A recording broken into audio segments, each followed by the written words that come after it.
On March 12, 2019, Inside Xbox took place, which revealed that Halo The Master Chief Collection, which includes Halo Combat Evolved Anniversary, Halo 2, Halo 2 Anniversary, Halo 3, Halo 3 ODST, Halo 4, and now Halo Reach will soon be coming to PC through Steam and the Windows Store.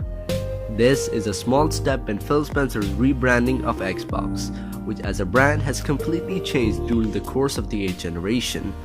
As Phil Spencer took over, the whole brand has become more inclusive and more accessible, as it moved away from trying to sell the maximum amount of hardware units and instead started to focus on getting more people into the Xbox ecosystem. More and more Xbox services started popping up. Services like Game Pass, Xbox Live Gold got some upgrades, and most recently XCloud, arguably rendering hardware and physical games obsolete, where having a dedicated Xbox machine is more of a choice than a necessity. I guess what I'm trying to say is that Xbox is becoming more of a software-based ecosystem as opposed to the traditional hardware-based ecosystem, maximizing its reach and making it the most user-centric experience of this generation. One of the things that Microsoft pushed forward is Xbox Play Anywhere, allowing you to buy your games and play them on your PC or on your Xbox. This idea of making your Xbox games accessible everywhere was expanded on even more with the announcement of XCloud, which currently is promised to allow you to play not only on Xbox and PC, but on your mobile devices as well through the internet. But there's another platform to come into the Xbox ecosystem, and that platform is the Nintendo Switch, and by extension, bringing MCC into the multi-platform realm. And today I'll be talking about my evidence as to why I say that this is happening, and also why this may be a bad idea, at least for now.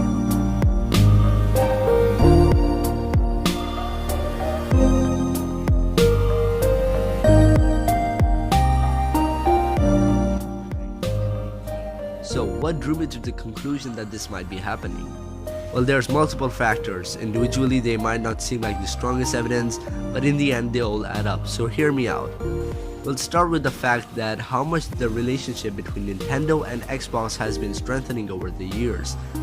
And as that was happening, a leak popped up. A leak saying that Xbox Live, Xbox Game Pass, and Project XCloud are making their way to the Switch. Why is this rumor to be entertained? It's just a rumor.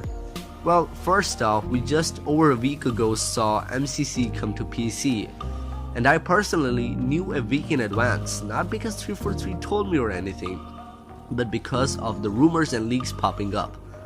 These rumors and leaks came from very credible sources, and many of the same sources are saying that XCloud and Xbox Live are coming to the Switch. Not only that, Cuphead is now confirmed to be coming to the Switch along with Xbox Live. So it's only a matter of time before we see XCloud also make its way over to the Switch once the service goes live. I'd say probably E3 is when Microsoft will break the news. But what does this mean for our beloved franchise, Halo? Well, this means for the first time Halo would go multi-platform, as it's a part of Xbox Game Pass, meaning Switch owners will be able to play Halo The Master Chief Collection on a Nintendo console. Again, many are careful about tempering their expectations with this leak, because at this point it's just a rumor to them, and rightfully so, but to me this is something I truly believe Microsoft will push. It happening is one thing, but what are the effects? What are the ups and downs? Why do I think for now it's a bad idea? Well, let's get the good things out of the way first. Number 1, this brings franchises like Halo, Forza, Gears of War, and Crackdown to the hands of a much larger audience.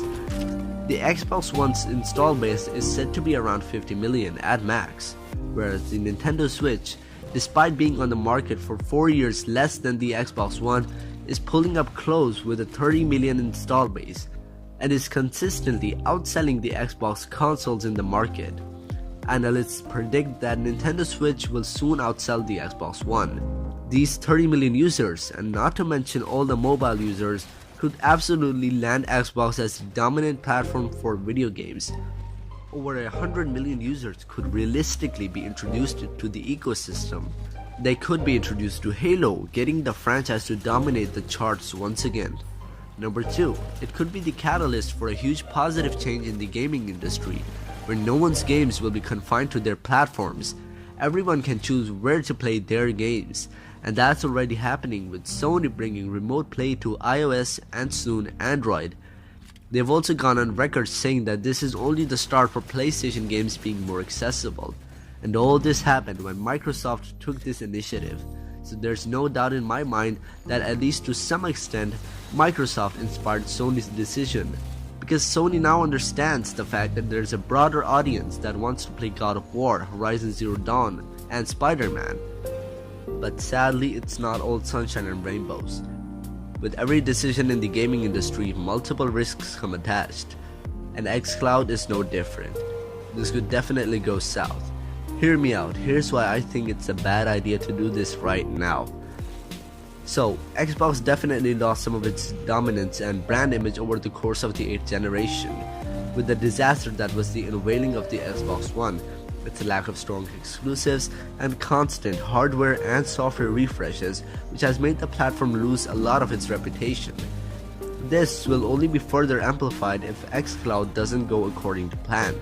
It's an internet-based service after all, and there's only so much Microsoft can do to prevent lag.